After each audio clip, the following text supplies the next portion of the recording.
Hi everyone, and welcome to MathSux. This video is going to help you pass the Geometry Common Core Regents. We're doing this one question at a time. Here is question 32. A drone is used to measure the size of a brush fire on the ground. Segment AB represents the width of the fire, as shown below. The drone calculates the distance to point B to be 1,076 feet at the angle of depression 25 degrees. At the same point, the drone calculates the distance to point A to be 774 feet and an angle of depression of 36 degrees. Determine and state the width of the fire, AB, to the nearest foot. So we're trying to find AB over here. So this is kind of a dark example because it keeps talking about a brush fire, but you could tell that we're going to be using trigonometry, SOHCAHTOA, trigonometric functions here because of these right triangles.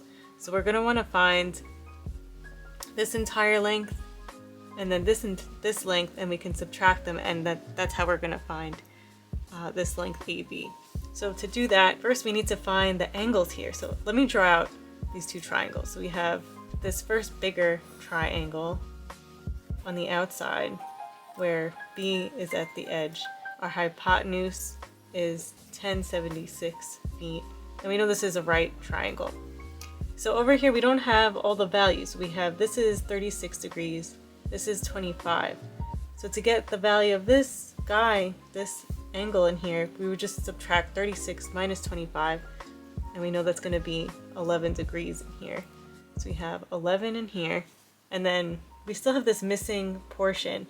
But notice they drew this line here, this horizontal line. This is kind of showing us that this is going to add up. This is going to be a 90-degree angle this way. So already we have 36 up to this point. Then to find the missing piece over here, we're just going to do 90 minus 36. So to get this, it's 90 minus 36, which is just going to give us 54 degrees. So we have 11 degrees in here and 54 degrees in here. And just a reminder, 11 we got from doing 36 degrees minus 25 degrees. And now we just want to, since we're doing this big triangle here, we want to add these together. So 54 plus 11 will give us 65.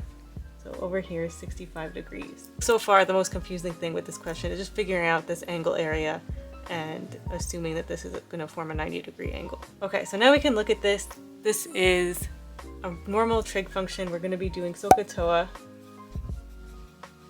And we can look in reference to this angle. We're trying to find this entire value here. I'm going to call it x. So this entire length I'll call x. This is the opposite value because it's opposite to this angle. So we have opposite. And then we're given the value of the hypotenuse, 1076. We have the hypotenuse. So we have the opposite and the hypotenuse. So we're looking at using sine. So we have sine of 65 degrees, our angle, is equal to the opposite, x, which we're trying to find, over the hypotenuse, 1076. And now we could just use our calculator to solve this.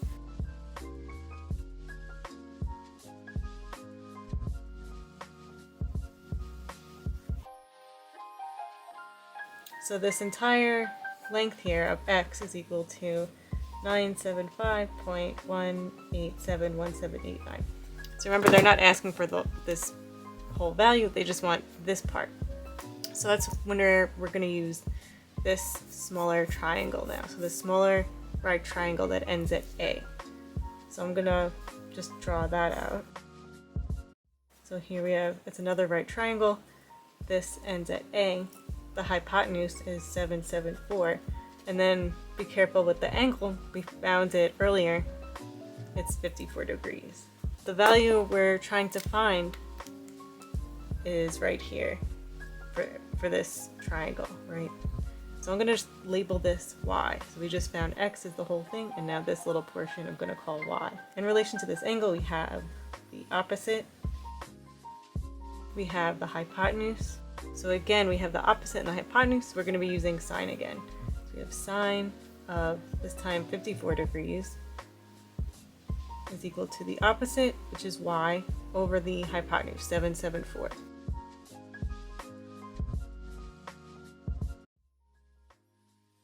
So let's plug this in.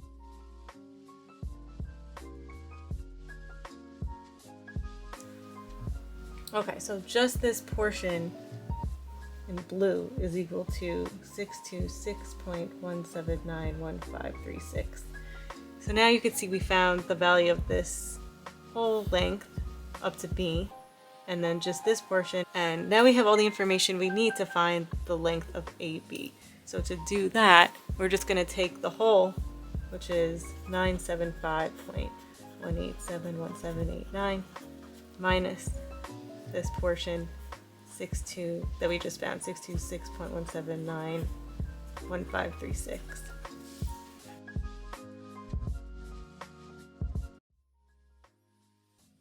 And we get 349, and they wanted it to the nearest foot, so we could just leave that. We don't have to add any decimals. We get 349 feet, and that's our answer. Question 33. Quadrilateral ABCD has vertices with the coordinate -3, 6, 6, 3, 6, -2, and -6, 2. Joe defines an isosceles trapezoid as a trapezoid with congruent diagonals. Use Joe's definition to prove ABCD is an isosceles trapezoid. So before we get into any kind of proof and any math first, let's just draw this out. So here we have A is -3, 6.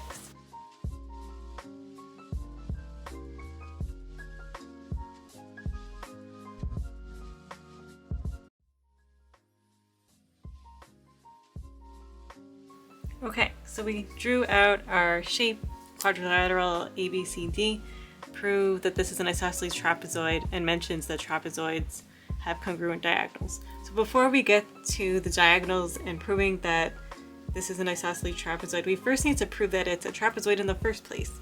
So to do that, we're going to need to prove there is one pair of parallel sides. So we're going to compare the slopes of each opposite side. So each pair of opposite side. So first let's look at side AB and let's find its slope. So we're dealing with the coordinates A and B, where A is -3, 6, and B is 6, 3. And then we're just going to use the slope formula. So the slope formula, remember, is the change in y over the change in x, or y2 minus y1, or x2 minus x1. So that's why I stacked them like this. We can easily see what we're doing here. So if we do, so I'm going to go 6 minus 3 over -3 minus 6. And we'll get 3 over -9, which can be reduced to -1/3. So this is just one piece of information.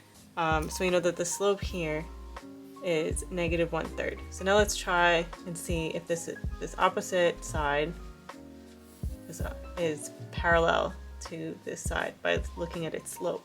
So let's look at the next pair of points, D and C. So D is -6, 2, and C is 6, -2. We'll do the same thing, finding the slope.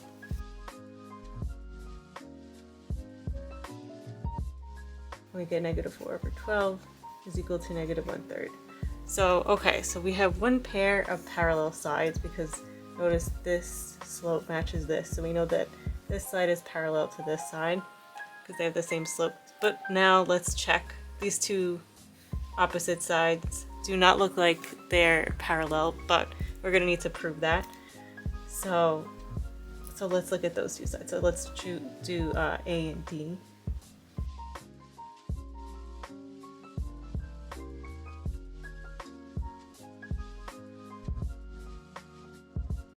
So here we get 4/3. So the slope here is 4/3. I'm just going to fill that in, 4/3. The slope over here is -1/3.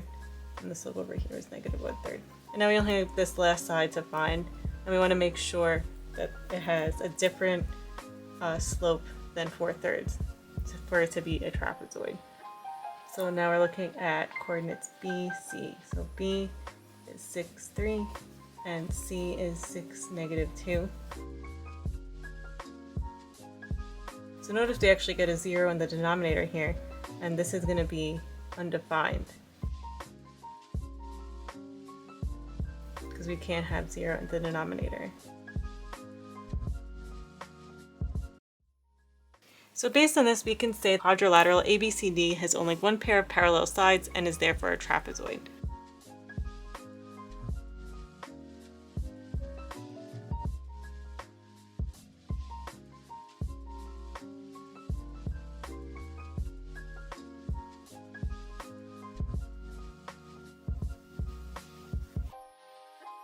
So the next part of this question is to find the distance of the diagonals. We found that this is in fact a trapezoid, but if you go back to the question, it's asking if it's specifically an isosceles trapezoid. So if we draw the diagonals, right, they need to be congruent diagonals. So if we draw in our diagonals, they need to be congruent in length or in distance. And in this case, we're going to be using the distance formula.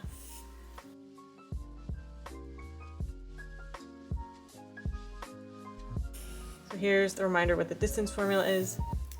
x2 minus x1 squared plus y2 minus y1 squared, and it's all under this radical. And we're going to be taking the distance from each diagonal, AC. So let's do that. A is -3, 6.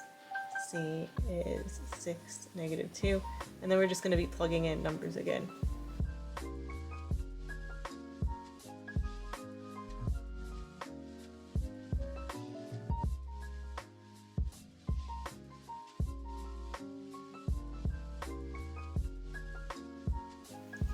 This gives us radical 145. Okay, now let's try doing the distance formula for the other diagonal, DB. And if these match, this is going to be an isosceles trapezoid.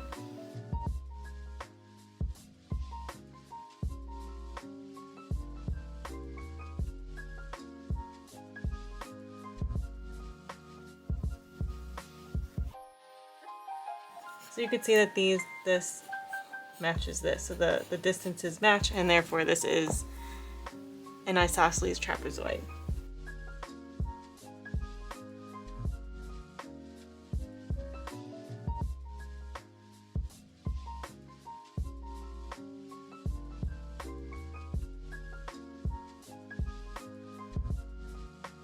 And that's our answer.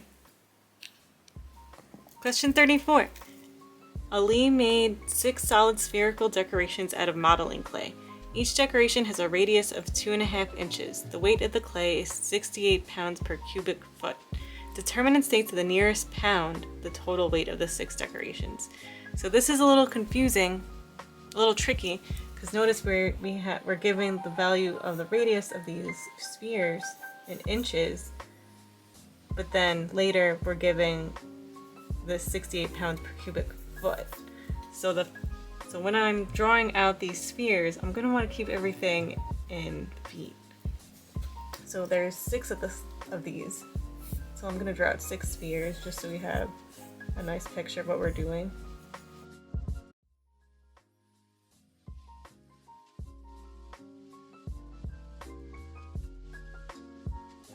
Okay, so we have 6 spheres, and then the radius is 2.5 inches each on each of these spheres. If they're 2.5 inches, I'm going to want to convert them into feet. So this is 2.5 inches, but to convert them to feet, I'm going to want to divide this by 12. Because there's 12 inches in a foot. So when we do that, we'll get 5/24 feet. The next thing we're going to do here is find the volume, because we're going to be finding the total weight. And we do that by first finding the volume, and then we're going to be using this conversion that gives us pounds per cubic foot. So to find the volume of a sphere, in this case 6 spheres, the formula is 4/3 pi r cubed. And because we're dealing with 6 of them, we're going to multiply this entire thing by 6, because there's 6 spheres. So it's going to be 6 times 4/3 pi, and then our radius is 2.5 inches, but we converted it to feet, which is 5/24 cubed. And then we could just plug this into the calculator.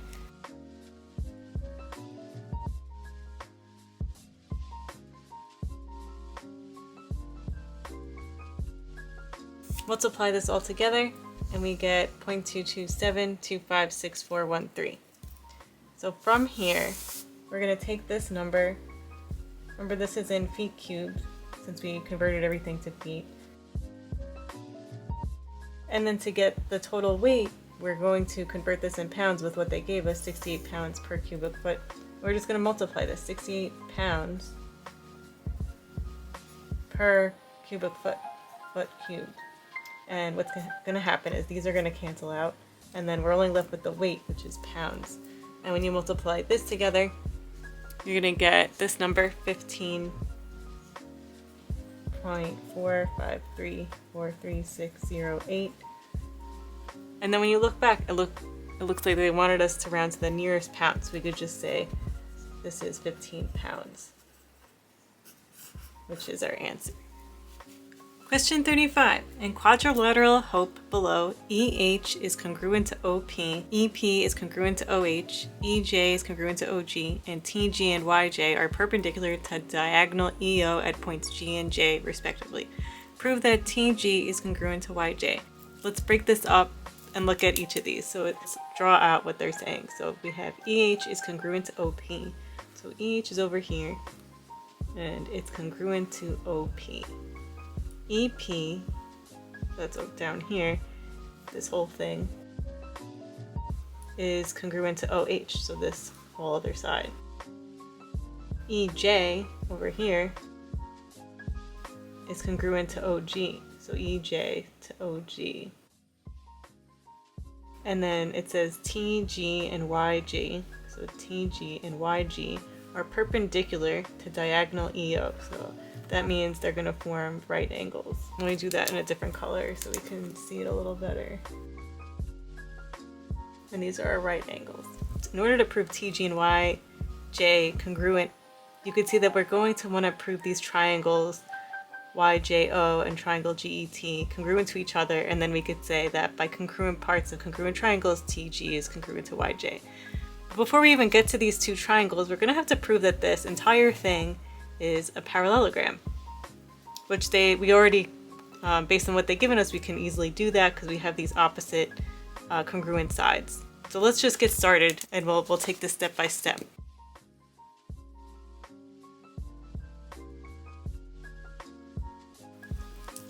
So as with every kind of proof like this, we're going to start with our given, which is all this stuff at the top as our first statement. And we could just list it out.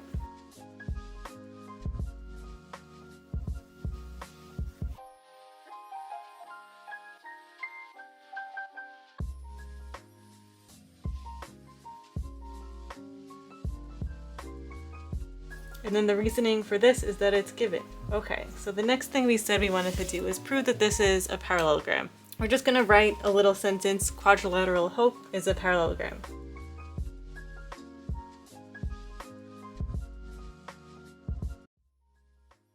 And the reason thing for this is that the opposite sides of a parallelogram are congruent, which we know because they gave us that in the given.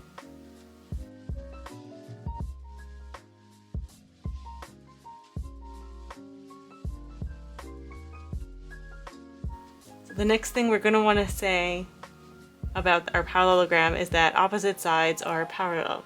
And we're going to be focusing on this side, HO is parallel to EP. And if that doesn't make sense yet, that's okay. It'll make sense in a little bit. So HO is parallel to EP. And the reasoning for that is that in a parallelogram, opposite sides are parallel.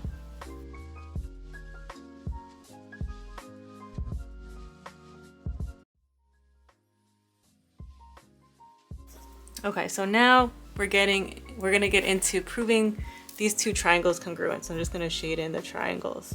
But you can see we have these right angles. What other information we're gonna need to prove these two triangles are congruent? So another thing is use this side over here because they gave us this information. EJ is congruent to OG. So that means that this side of the triangle is going to be congruent to this other side of the other triangle.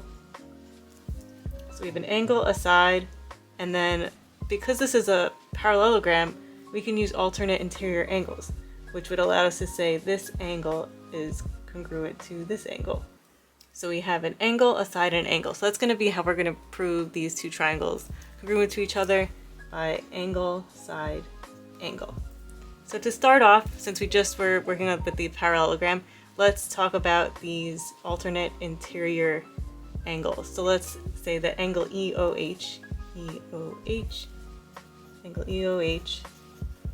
is congruent to angle OEP. And let me just mark that off in a different color so we can see that. So I'll put it in purple. So here we have our angles are congruent to each other. And the reasoning for this is that when two parallel lines are cut by a transversal, so this line right here is acting like a transversal, diagonal OE, it forms congruent alternate interior angles.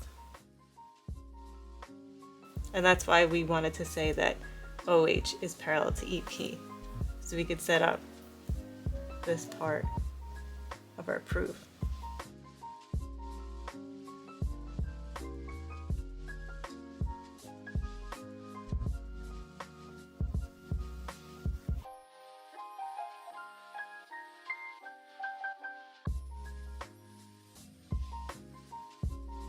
Okay, next let's talk about these right angles that we had in pink. So we're going to need two bits of information, two statements and two reasonings to talk about these angles. So first we're just going to say that angle TGE and angle YJO are both right angles. So let's state that.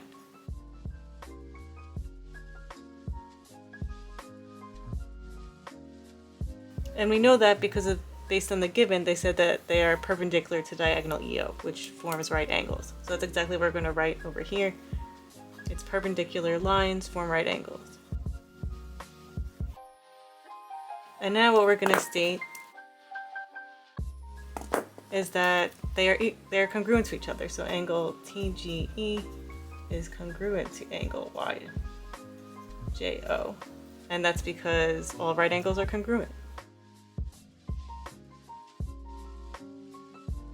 We've explained both our angles. We have this alternate interior angle, and then we have these right angles that were given to us based on perpendicular lines. And now let's find this last side here in the middle. So for this, we're going to say that GJ is congruent to GJ.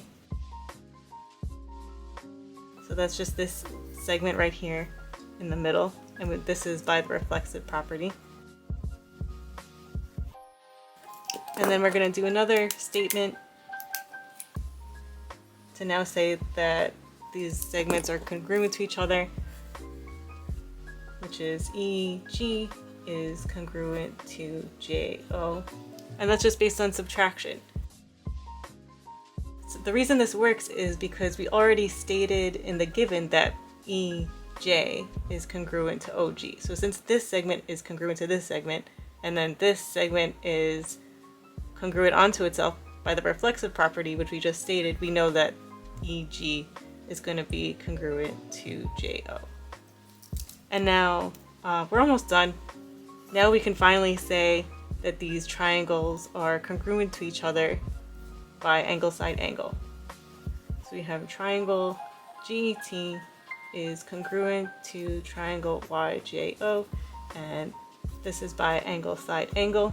And then don't forget, so if you go back, we wanted to prove the original thing they're asking us is that TG is equal to YJ, which we can now prove is true. If you look, that's a side of these triangles TG, and then the corresponding side of the other triangle is YJ. So we can state TG is congruent to YJ, and then this is just by CPCTC.